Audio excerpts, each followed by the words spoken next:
أعلنت وزارة الداخلية المغربية عن نجاح مصالح الأمن في تفكيك خلية إرهابية تنشط بعدة مدن مغربية، وقالت إن أفرادها تلقوا تدريبا على استعمال الأسلحة والمتفجرات بأنواعها المختلفة.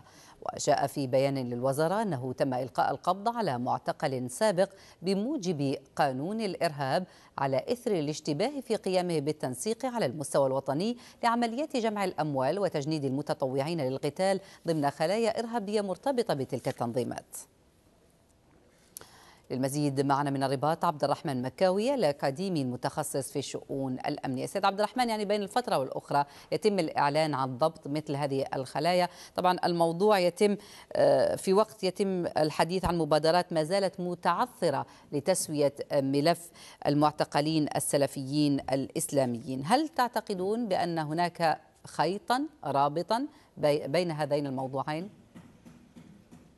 اولا لا اعتقد ان هناك خيطا رابطا بين مشكل السلفيين المسجونين في المغرب، نظرا لان الدوله المغربيه تقوم بمقاربه مصالحه، وان العديد منهم بدا يراجع مواقفه داخل السجون، وما تشهده بعض السجون من اضرابات عن الطعام لبعض السلفيين لا تعد كونها ترمي إلى تحسين ظروف هؤلاء المساجين وإعادة محاكمتهم. أما فيما يخص تفكيك الخلية الإرهابية الكبيرة التي أعلنت عنها وزارة الداخلية يوم الأربعاء، فإنها لها علاقة ولها صلة بتنظيمات إرهابية تنشط في الإقليم في المغرب العربي، ولها كذلك صلة مباشرة مع الجهاديين في سوريا، وخاصة جبهة النصرة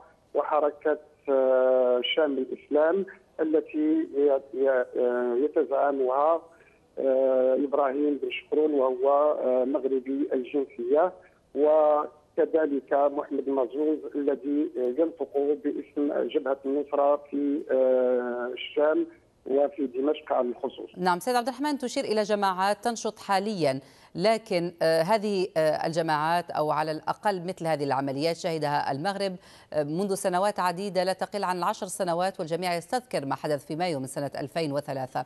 إلى أي مدى نجحت السياسة المغربية الأمنية وأيا كانت المقاربة كما تقول في ربما الحد من مثل هذه العمليات؟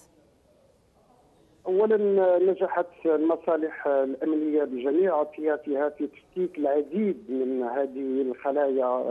يقولون بعض المختصين في الاستخبارات الاجنبيه انها وصلت الى حدود 60 خليه وثعلب منفرد، اي ارهابي يقوم بالتخطيط لعمليات ارهابيه. فالمغرب تراكمت لديه تجارب متعددة في الضربات الاستخباراتية وفي إجهاض كل محاولة لضرب استقراره.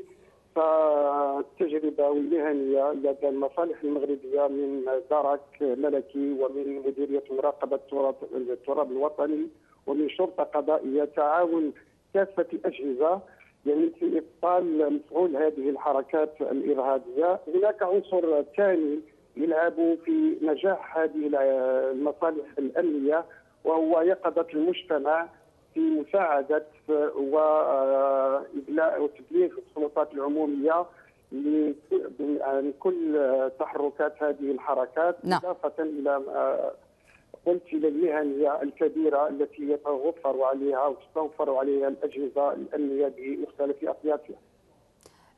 سيد عبد الرحمن، يعني ما المعروف الليلة كمعلومات بخصوص تفكيك هذه الشبكة، خاصة وأنك أشرت إلى ربما خيوط وجهات خارجية؟